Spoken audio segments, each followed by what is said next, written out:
Hello. One of the downsides of having students present on multiple topics can be matching them with those topics. You can assign them randomly, or you can have students sign up, but a lot of times that doesn't feel fair or get the students the topics they want to present on. Well, a tool called Poll and Match may be your solution. My name's Will White with ITS, and I will be taking you through this tool. If you have any questions about anything you see in this video, you can contact me at the information you see here on the screen. So what exactly does Poll and Match do? It has participants rank their choices for a particular thing you'd like them to do. This can be research topics, this can be presentation groups, this can be seminars, or really anything you have in mind. Once it does that, it matches the participants with the items that they ranked. If everybody gets their first choice, if everybody spread out nice and evenly, everybody gets their first choice. If it can't give everybody their first choice, it attempts to give people as low number to choice as possible. So if it can get everybody in their first and second choices, it'll distribute them so that it can. If it needs to bring in third choices, it does that last, and so on and so forth. If too many people have exactly the same choices, it actually randomly picks who gets which choice. So it's about as fair as it can be. Once it does that, it outputs the matched list and basically shows you how close it came to getting everybody their first choice. It does not send any emails to participants, although it does ask them for their email. Okay, so you get to Poll and Match just by going to pollandmatch.com, and we'll post the link at the bottom of this video.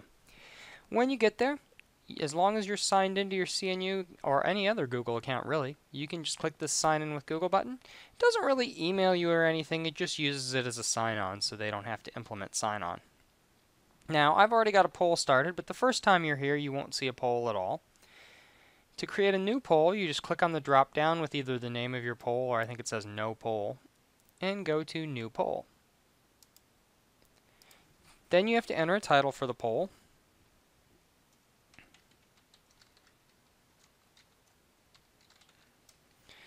And instructions so people know what they're ranking.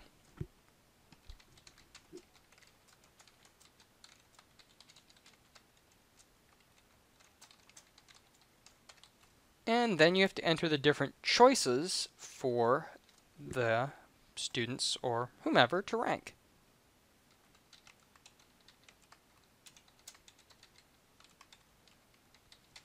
You need to make a new line for each choice. So we've got pie, enter, cake, enter, ice cream, enter, cookies. When you have the choices you want, click Save, and you'll see it brings you to this poll page with the web address that you can send to your students. You're able to edit this poll until the first student takes the poll. Once the first one does, it messes everything up if the items are different, so it won't let you edit it. So let's take a look at what this looks like to students. So the student has to put in their name. It asks for an email. It doesn't actually do anything with that email, so if students are concerned about email privacy, they don't actually have to put their real email in. And then the students can just drag and drop the items into the order that they actually want them. They do have to rank everything. So, got to type in a name here. They do have to type in some sort of email. But as long as it looks like an email to the system, it'll let them submit it. Now, I've already got a poll that has some responses, so I'm going to switch to that one. That's the which superhero team would you like to be on? And we polled our IT folks for it. So if we look at responses here, you see I have 9 responses that have each chosen different superhero teams. Now I can just look at these if I want to know if something is really popular, so maybe I want to know how everything worked. Okay, we've got 4 that liked the Avengers, 4 that liked Guardians of the Galaxy, and 1 that liked X-Force in first place. I can also sort by name or by the time that they responded. You also get this neat little heat map that shows you how many people ranked each thing at each level. So we see that nobody ranked Guardians of the Galaxy third or last. Everybody wants to be on that team. But nobody really wanted to be in the X-Men. This still hasn't matched us with the different teams yet, though. In order to do that, we need to set up a match. So we click on Matches up here at the top.